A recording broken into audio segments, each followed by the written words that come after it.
Salmon swim on highway bridges. Salmon swim on concrete walkways and in community parks. Salmon swim on walls in our homes, in poetry, song, and story.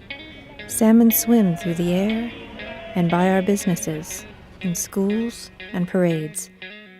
And sometimes salmon swim in cold water streams, in deep pools and undercut banks, shaded by trees. Salmon infuse the Pacific Northwest. We see them every day, identify with them, celebrate them, see them off to sea, and welcome them home. Yet what do they mean to us? Salmon are a keystone species and critical member of the biotic community. Their impact on an ecosystem is disproportionate as compared with their biomass. Their absence or presence is an indicator of the health of a watershed. To the ecosystem, streams are acyclic energy systems. Flow through energy systems. Salmon bring that energy back from the ocean.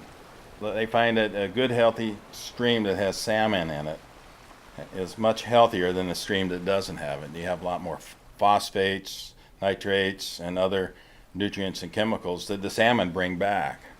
These anadromous fish live a transformative life.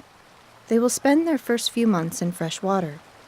Juvenile fish then swim out to sea, their physiology changing to uptake oxygen from salt water in the ocean, where they will spend several years living and growing.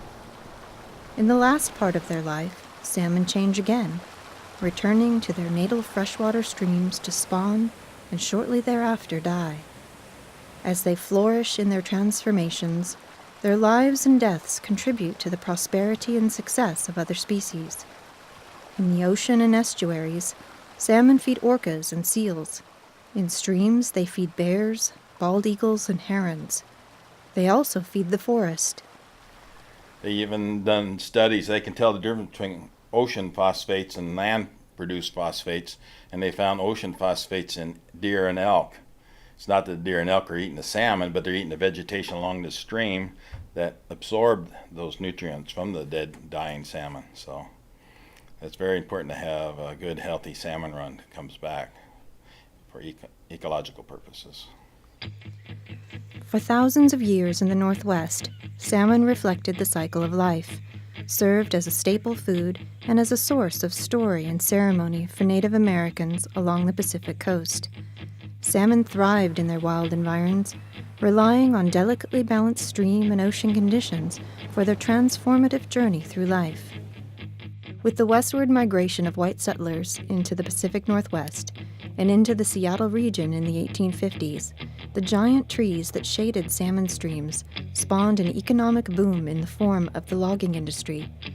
With the arrival of a transcontinental railroad in the late 1800s, the number of humans grew, as did the economic expansion of lumber and mining operations, shipping and shipbuilding, and fisheries.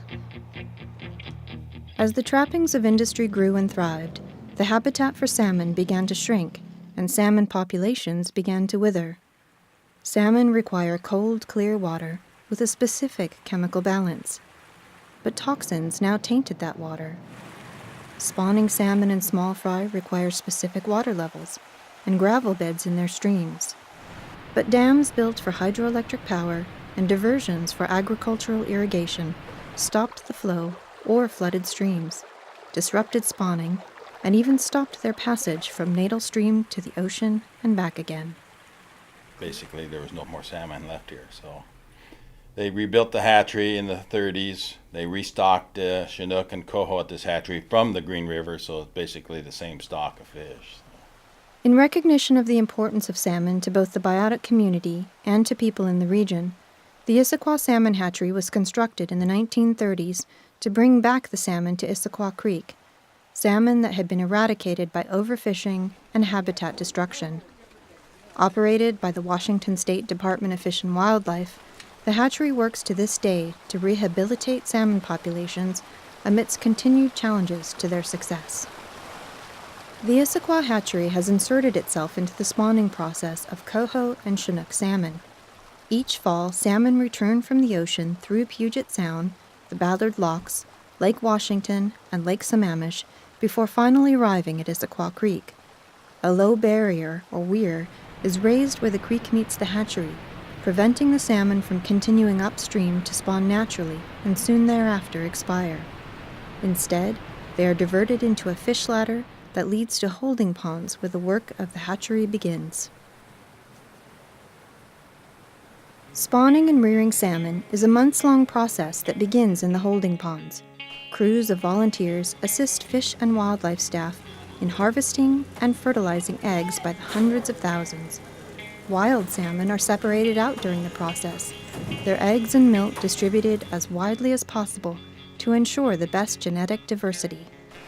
While the spawning appears a somewhat gruesome endeavor, the hatchery process gives salmon their best chance of survival in the initial stages of their lives. We get a fairly good return on our Chinook, about 1%, which is pretty good when you consider they're released and as three-month wonders. They're only about 3 inches long, and so they're subjected to a lot more predation. Hatchery staff nurse the salmon with every means at their disposal, taking care that each and every egg, aleven and small fry salmon, succeed by removing risks they would naturally encounter in the wild. Typical hatchery spawning for Chinook, it's a kill process, where if the fish are ripe, we kill them, split the hens open, the eggs fall in the bucket. We do 5 hens per bucket, and we'll do what call a matrix spawning, where you take those 5 hens with their group of eggs, and you pour them into smaller buckets, mixed up, and then you have a cup of sperm from one male for each one of those 1-gallon buckets. And you pour it into that, and our geneticists figured that that's one of the quickest, easiest ways to get the most genetic diversity you can get, so we're not limiting the gene pool. And then we put them in the incubation trays. There's a 1-hour period where the eggs are water hardening. That's when the eggs come out of the female, and the eggs are really soft and pliable. It takes about an hour for them to water harden, process where the eggs actually start feeling like a BB. So that process, we have them in iodine, which kills any bacteria or fungus on the outside of the egg while they're water hardening. Then we turn on the water on incubators, and they're in for the rest of the duration until they're ready to be fed. Towards the end of their hatchery lives, small fry are transferred from their incubating trays to raceways, and then fed until they grow to release size. Before the release, they are marked by the removal of their adipose fin to indicate to fishermen and hatchery staff their ancestry as a hatchery-raised salmon. The salmon then live their adult lives at sea, and in a few years will return home to Issaquah to begin the life cycle again.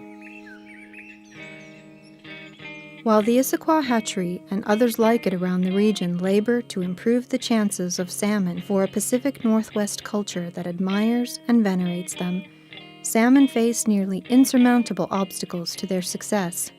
These sensitive creatures are constantly threatened by continued destruction of their habitat and lack of habitat restoration, pollutants that enter streams and lakes, barriers that interfere or stop their great journeys. Without the efforts of hatcheries to cultivate them, wild salmon would once again disappear from Issaquah Creek and possibly the Pacific Northwest altogether. In this region, the biggest obstacle is humans. We develop along their streams with houses. We put obstacles in the way, such as the Ballard locks. That's a good example of what is an obstacle that prevents the salmon from escaping the seals. Everyone blames the seals, but seals are just taking advantage of the situation. But all those things add up to the destruction of the salmon. As much as our culture admires them, salmon may be seen as our competitors.